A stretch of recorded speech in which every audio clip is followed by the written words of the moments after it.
Hello and welcome to this Astranti strategic case study video for the May and August 2020 pre-scene. And in this video, we're going to look at our strategic analysis. So what we're going to do is look through the various different and very important CIMA models in the CIMA syllabus and the ones that help paint a picture of the overall structure and operations of the organization, what it's about, etc., and apply them to the company Runnabout. And the micromobility industry is the focus for this strategic pre-scene. And essentially, it's a company that hires out hoverboards from docking stations. And the industry itself is primarily bicycles, but anything that takes the form of being able to rent from a docking station and put it in a different docking station at the end of it is considered part of the micromobility industry. Essentially, it's the last mile of journeys. People use trains to come into the city centres, and then they perhaps use buses around some of the major distances. But if they're just going a short distance, they will rent a hoverboard or rent a bicycle. And that's what the micromobility industry is. And it's probably something that you are fairly familiar with, in a sense that you've probably seen bicycles around, you've seen these docking stations around, you may have used these products and services before, but probably don't really know much about the actual industry itself and how it operates. So it's quite an interesting case to look at. And the company that we work for, remember that we are playing a role in the case study exam, is that of a senior manager in the finance function at Runnabout. And Runnabout is a large publicly traded organization based in the country of Zealand, a very large country with a population of over 1 billion people. So it's a very interesting business for us to analyze. And the way in which we are going to analyze it is by using the rational model. And this rational model takes a look at where the organization currently is in the present day, using tools such as Pastel and 5 Forces to look at the environment, using internal analysis tools to look at the organization itself. It looks at where it wants to ultimately be in the future, looking at its objectives, looking at its mission statements, looking at the various different stakeholders of the organization and its attitudes towards governance and ethics, corporate social responsibility, etc. And then it finishes by looking at how we get from A to B, so the business strategy, how we're going to get from the now to the future. And in that section, we'll look at tools such as Porter's generic strategies and SOS matrix, and also the methods of growth once they decide upon their strategies. And we're going to start by looking at the future, looking at where Runnabout ultimately wants to be. How is it going to meet its stakeholders and its various different shareholders' needs? And the first thing we'll do is we'll look at the mission statement of the organization. And the mission statement and the different vision and value statements, etc., that are given in the pre-scene are very important for us as senior managers, because we are advising the board of directors on strategies and projects.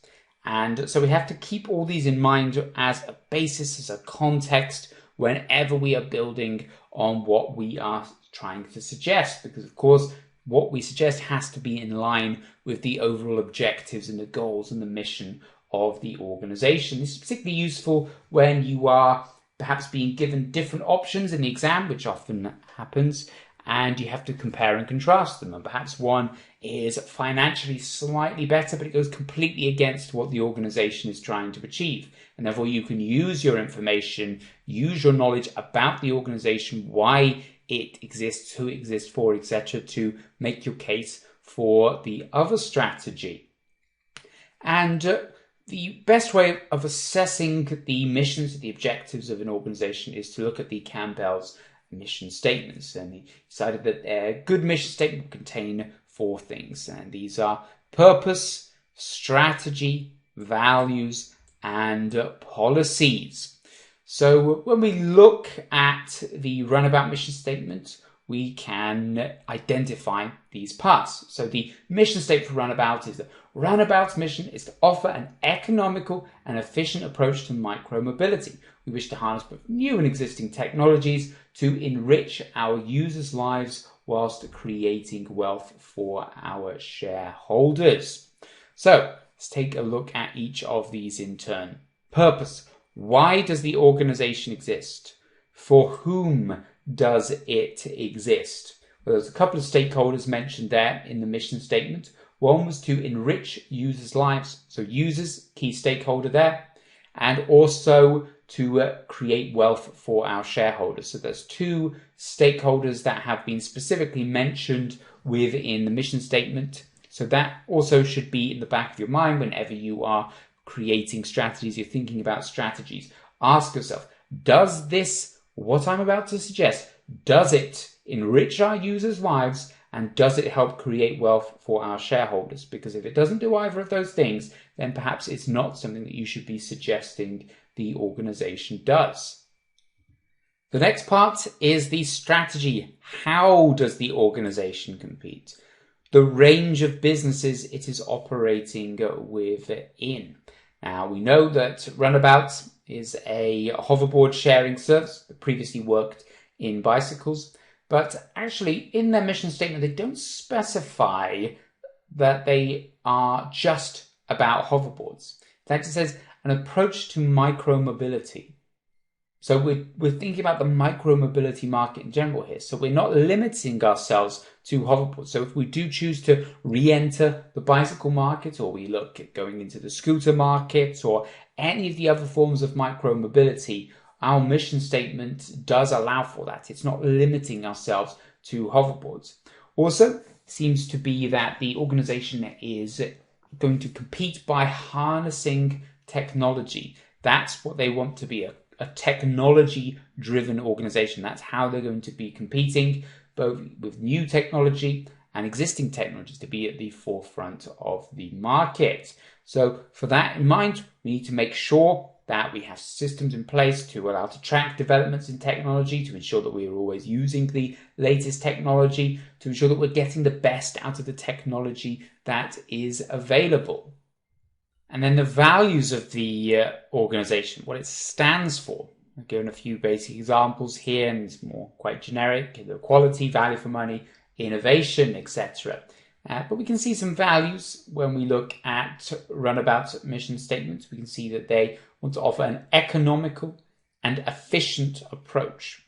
So economical, good value for money, and efficient, also to do with value for money, but also to do with the environment as well, reducing the impact of the organization, reducing the impact of transportation on the environment. And that actually comes into their value statement as well, which was to provide users with safe and convenient transport and to minimize the environmental footprint of its micromobility solutions. And principles generally don't feature in the mission statement themselves, but they are about the different things that people within the organization are expected to follow. So, for example, if you are working at Runnabout, which we are in this instance, then we're expected to utilize technology. We're expected to create strategy to develop products and services within the organization that enrich users' life, that create wealth for the shareholders, that are economical, that are efficient, good value for money. All these sorts of things are things we need to do in the organization. And a typical time to use this sort of information is if you are analyzing a project using the suitability, acceptability, feasibility analysis. Feasibility relating to the resources, cash, etc. Acceptability usually to the stakeholders, employees and staff and shareholders, etc. And then suitability is more to do with the strategy. So when you are thinking about whether it's suitable for the organization or not, you need to reference the mission statement. But what good is having a target of where you want to ultimately be, what you want to achieve, etc., without having any kind of way of measuring how effectively you are going about doing that, whether you are getting close or not?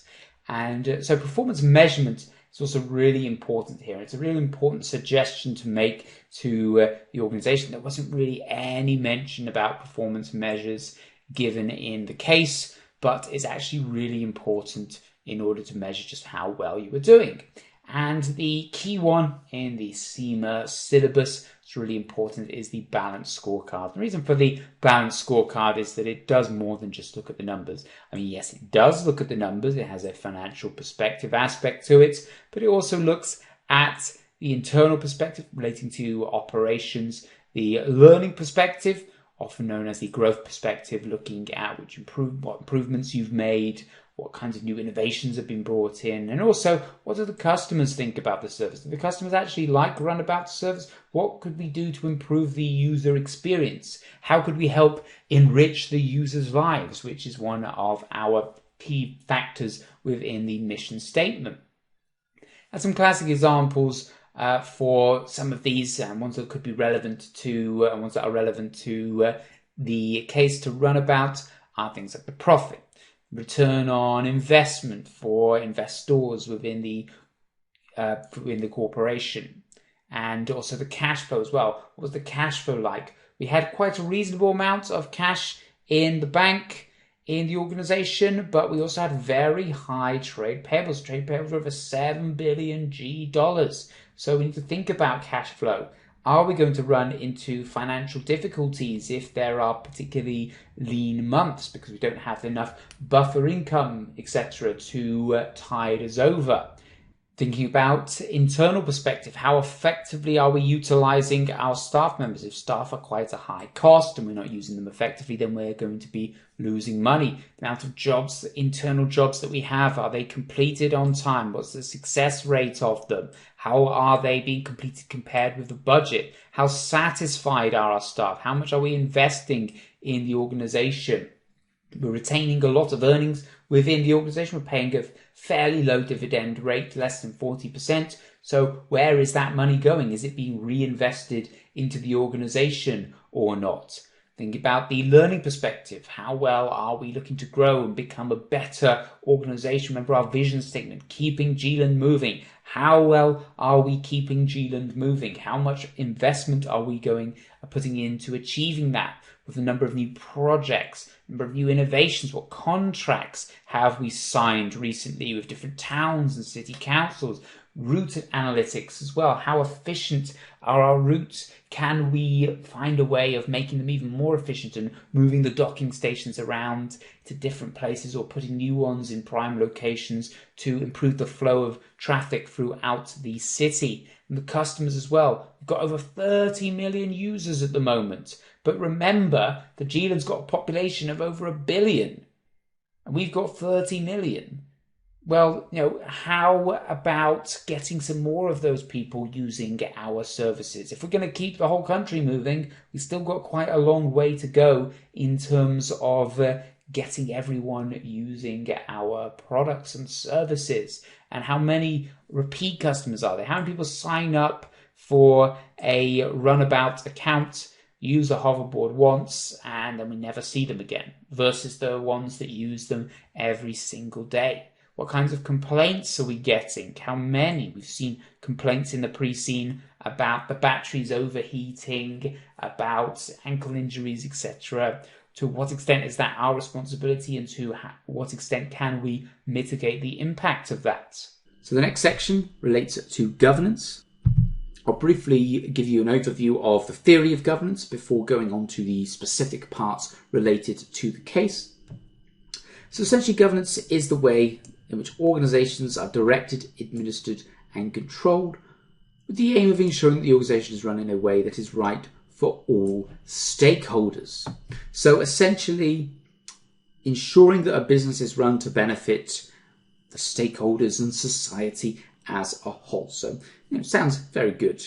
And it's worth noting that this is only applicable to UK companies and listed companies at that, companies that trade on the stock exchange. But that's not to say that there aren't things that we can take from this and apply to any organization. It doesn't matter where that organization is based. Just as in our case, it's not based in the UK. And it doesn't even matter if the company isn't listed, because of course it's all about running the business in the best possible way. So just because you don't have to do it doesn't mean that you couldn't gain from it.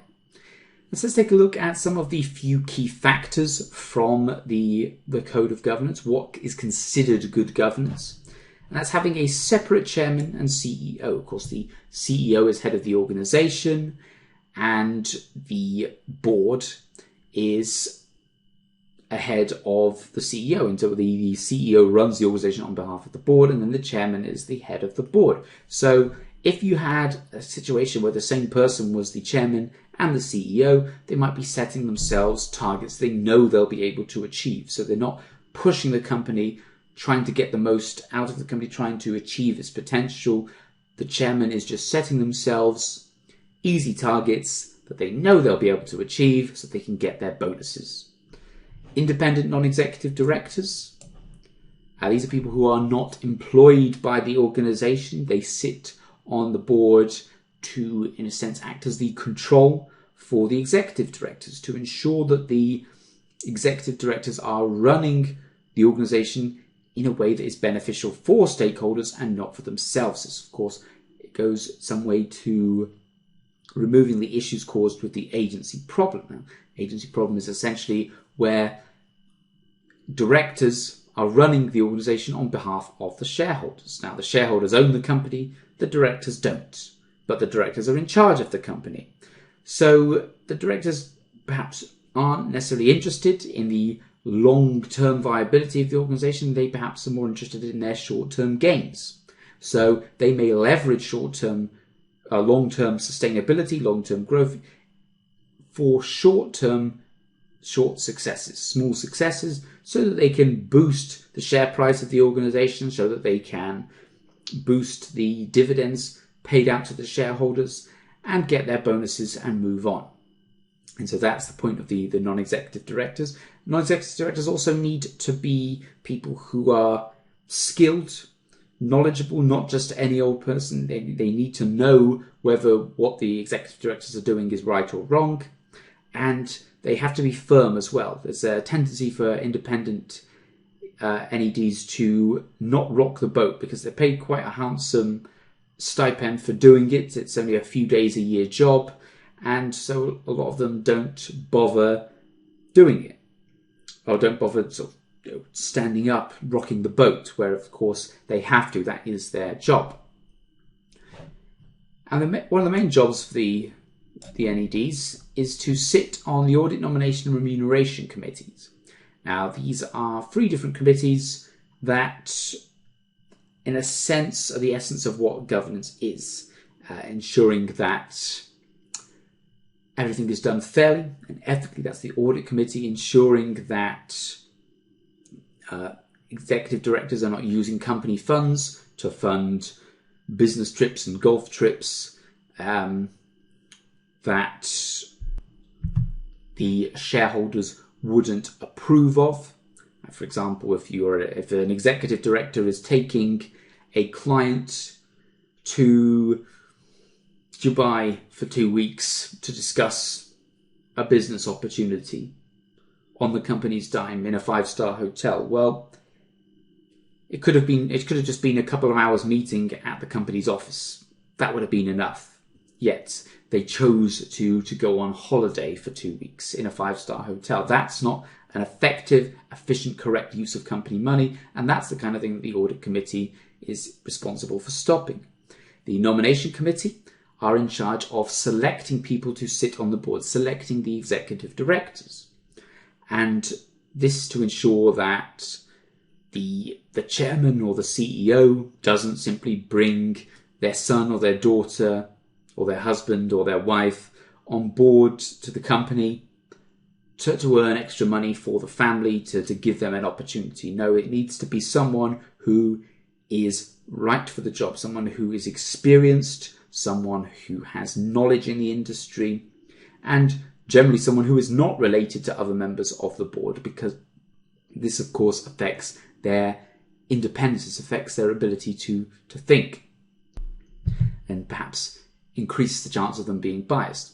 and remuneration committees as well. These are the committee, this is the committee responsible for deciding the pay on the directors.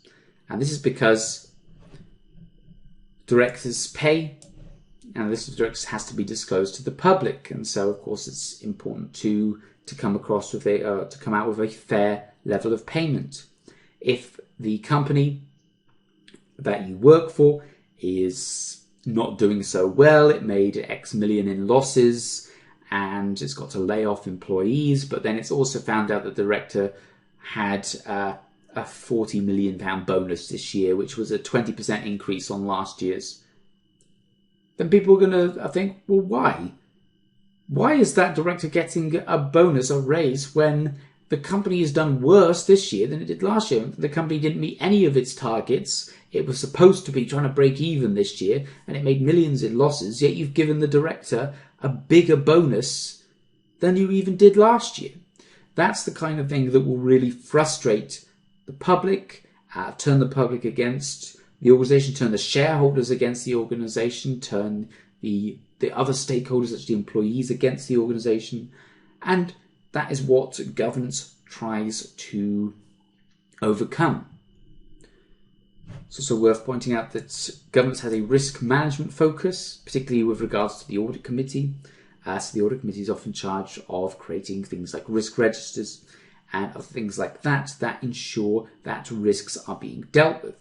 Because it's one thing to identify risks, it's another to actively go about mitigating the impact of those risks. And that's one of the values of corporate governance.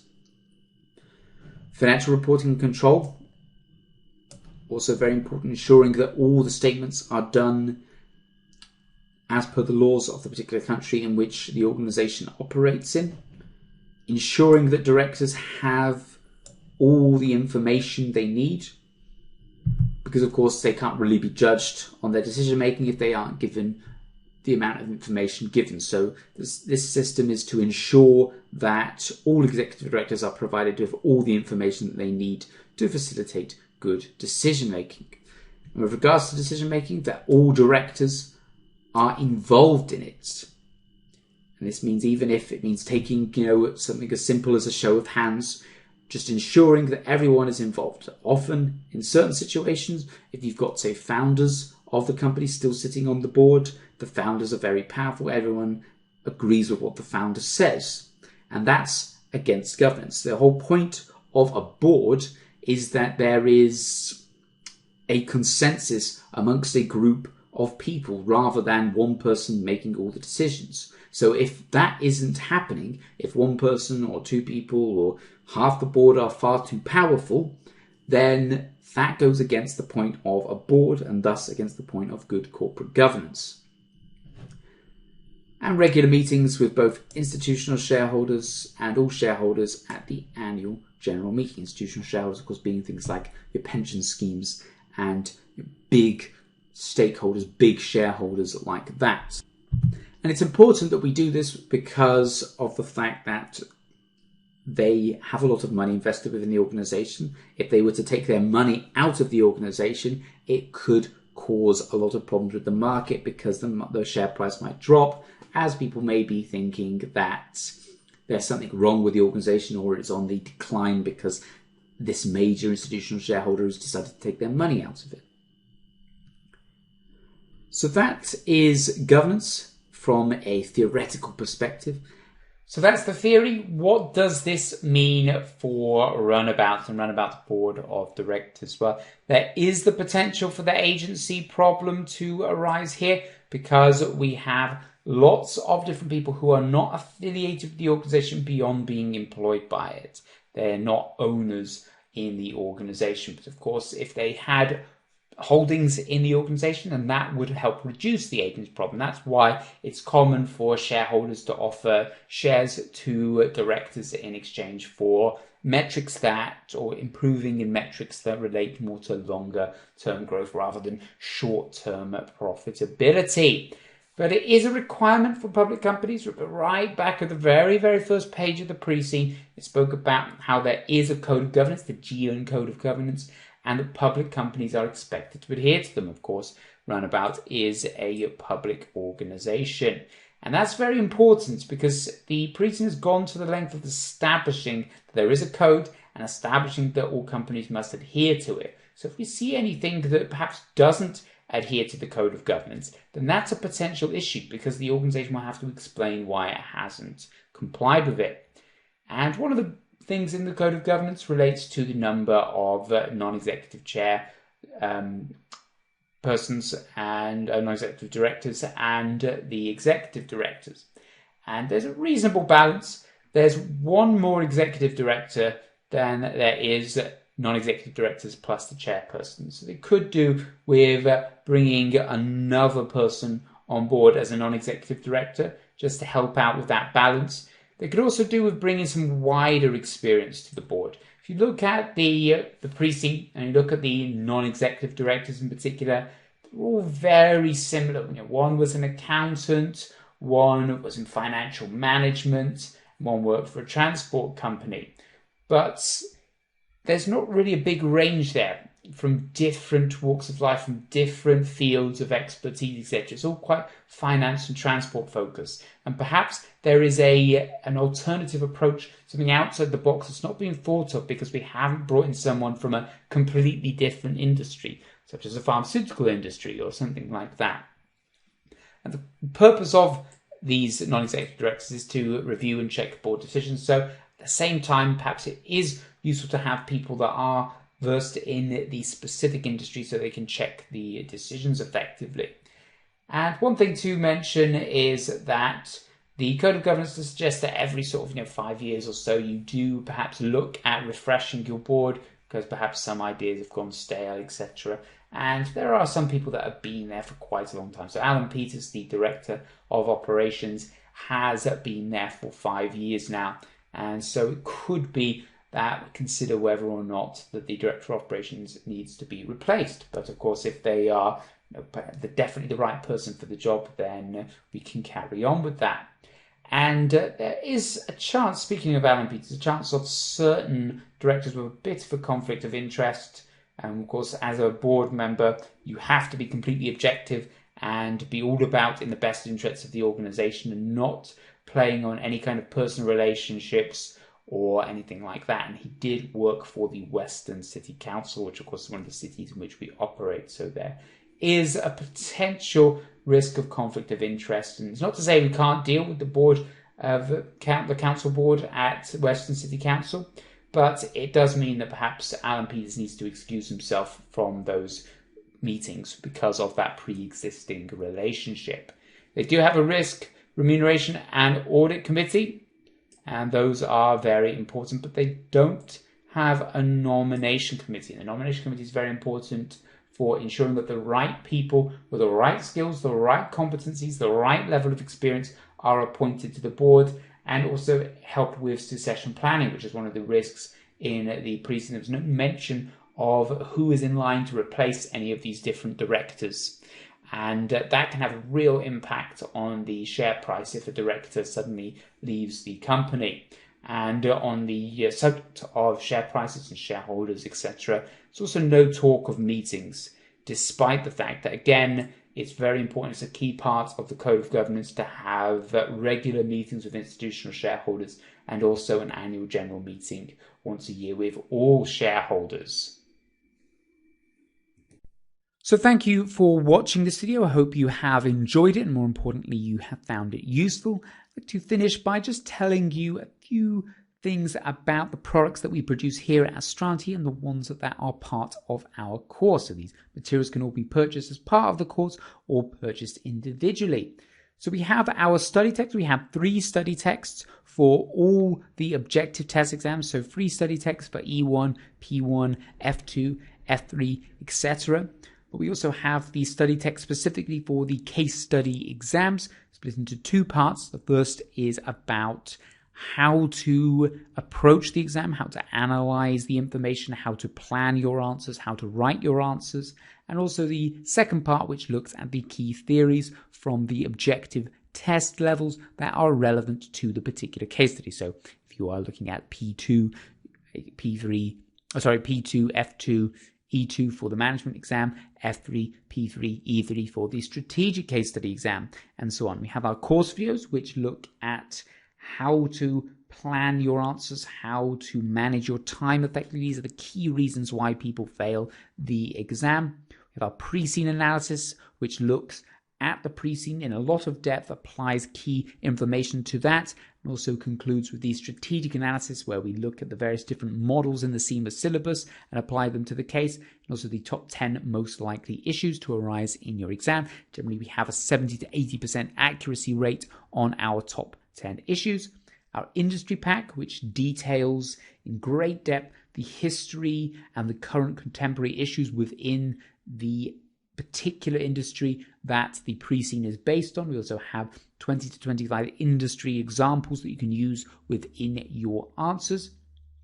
We have mock exams that can be purchased with or without marking and feedback, where you can get some real exam practice in, look for the kinds of things that the examiner is going to bring up in the exam, and also get marking and feedback from expert markers who have marked for CIMA and for us for many years, who know exactly the kinds of things that the examiner is looking for, exactly the kinds of mistakes that students often make, and can provide lots of detailed feedback to ensure that you improve on your performance.